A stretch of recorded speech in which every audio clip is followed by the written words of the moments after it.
So now we're going to talk about the root test. So another method, if the ratio test doesn't work, you can do the root test.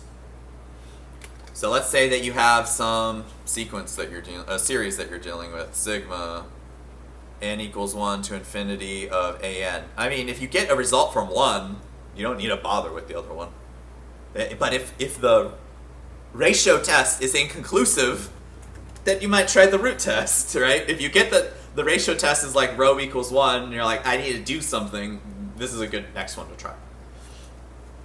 Okay, so this one actually sort of makes sense. Okay, so the ratio test, we figured out, like, look, the terms should be getting smaller. So an plus 1 should be less than an, right? And that's how we got the idea of, like, oh, you should look at the ratio, and you take the limit of that, and you should be less than 1, right? Because if it's less than 1, it means they get smaller, correct? So you get inspired by a similar idea, and you ask yourself, hey, if I took a root of a term, because they should be going to 0, your sequence has to go to 0 for the series to converge, right? Because they need to go to 0 because you need to keep on adding less and less and less for it to converge. If you're dealing with numbers that are heading towards 0, what do you know about if you take the square root or cube root of a number less than 1, what should happen to compared to the, like, what happens to it if you take a number that's less than 1, it should get smaller, yes? So the whole idea here is that this should be less than 1. So you come up with this idea of, like, hey, let's take the absolute value of the nth root, and we'll take the limit of that as n goes to infinity. We're going to call that rho. And there, again, end up being 3 cases. Well, if your rho is between 0 and 1, if it's less than 1, that means that you're getting a number which keeps on getting smaller, right? Which is good. It means that your thing is decreasing. That means that you converge absolutely. And how do you know that it converges absolutely? Because we're taking the nth root of the absolute value of it. And then 2, if your rho is strictly bigger than 1 or rho equals infinity, what do you think happens? It diverges just like before, because that means your terms are getting bigger, right? And then again, what about if rho is equal to 1? Inconclusive. Sorry, bro. Like, can't help you. Because it means, like, the terms are constant, but, like, they could be constantly going to 0, in which case maybe it converges, or they constantly go to some other number and it explodes to infinity. You don't really know. Okay, this is going to be really useful if you're dealing with stuff that has powers, because the nth root takes the powers away. So I'll just say that. If you have something with some power to the n, this is usually your go-to. Because the nth root and the nth powers will cancel. Alright, so let's do an example.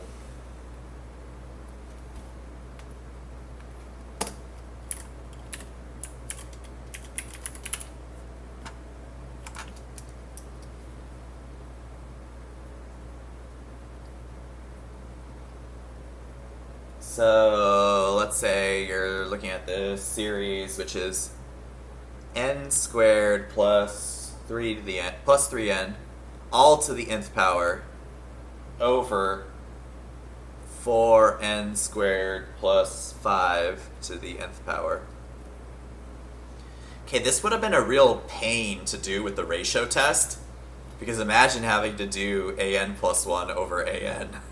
Holy crap, right? Does it make sense? You'd look at this, you'd be like, oh shit, that's so many terms. Like, no! The ratio test is made to, like, deal with something like this. So you're looking at this, you're like, okay, well, I'm going to calculate my rho, which is going to be the limit as n goes to infinity of the nth root of the absolute value of an. So you're like, okay, well, I need to know about my nth root of the absolute value of n squared plus 3n to the n over 4n squared plus 5 to the n absolute value. Right, because that's what I'm going to deal with. Okay, you can factor out those absolute values. Oh, sorry, you can factor out. You can take the power. There's the common power of n, right? And if you look at this, n squared plus 3n is always going to be positive if n is greater than 1. 4n squared plus 5 is also always going to be positive. Hence, the absolute value does not matter. Right? These terms are all positive. So you're like, cool. What that means is I've got the nth root of parentheses n squared plus 3n over 4n squared plus 5 all to the n. The nth root and the n quote-unquote cancel, leaving me with n squared plus 3n over 4n squared plus 5.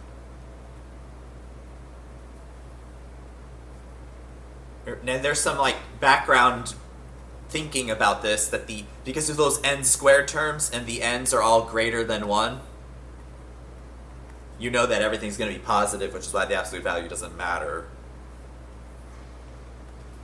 So what do we get? We want the limit as n goes to infinity of n squared plus 3n over 4n squared plus 5,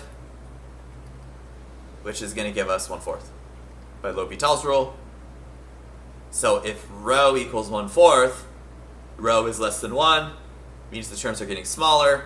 We know that this converges absolutely.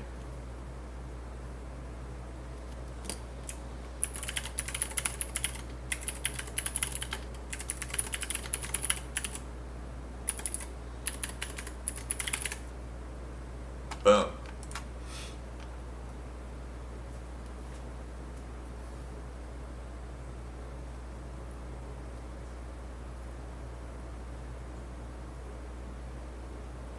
Yeah, you have to take the absolute value of an. Yes. Okay.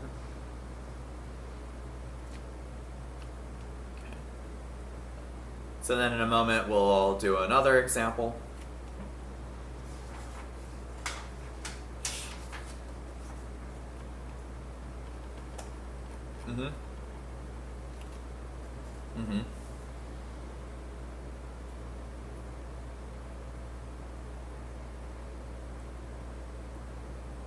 Yeah, you have the absolute value there so that you can always, because like, as n goes to infinity, you'll take square root, cube root, fourth root, fifth root, sixth root, right?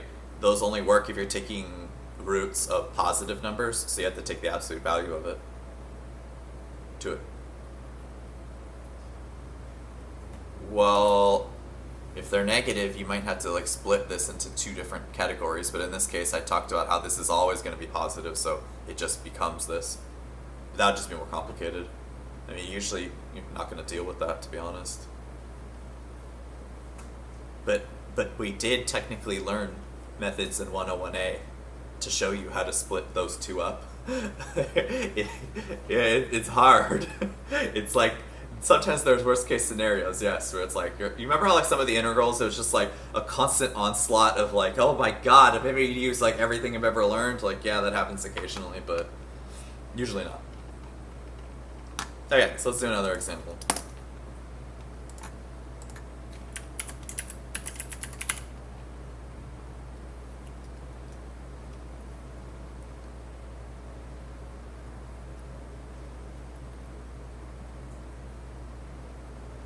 Let's do n to the n over the natural log of n raised to the n. Again, doing the ratio test would be super uncomfortable. You'd be like, ah, crap, like, an plus 1 over an, and the limit of that, like, it's a lot of stuff to cancel, like, no bueno. So we look at the root test, so, rho equals limit n goes to infinity of nth root absolute value an. Okay, so we gotta calculate that. What is the nth root of the absolute value of an? Well, that's going to be the nth root of the absolute value of n to the n over natural log n to the n. Okay. Think about it. Oh wait, did I put the? Yeah, that's fine. Cool. So again, n to the n is going to be positive because n is always bigger than 1. Any positive number raised to a power will be positive. If n is bigger than 1, natural log of n is also going to be positive, so you're going to get a positive number to a positive. So you're like, cool, the absolute value just goes away. And you're like, okay, what I'm really dealing with here is the nth root of, and then you have n over natural log n to the n, right? Because they're both to the, you get rid of the absolute value, they're both to the n, so you can factor out that power n. The nth root and that nth power cancel, leaving you with n over natural log of n. Yay! So you're over here and you're like, cool, now I need to know what's the limit as n goes to infinity of n over natural log n. L'Hopital's rule is really useful for this. You take the derivative of the top. The derivative of n is 1. The derivative of natural log n is 1 over n. Which means you get the limit as n goes to infinity of 1 times n.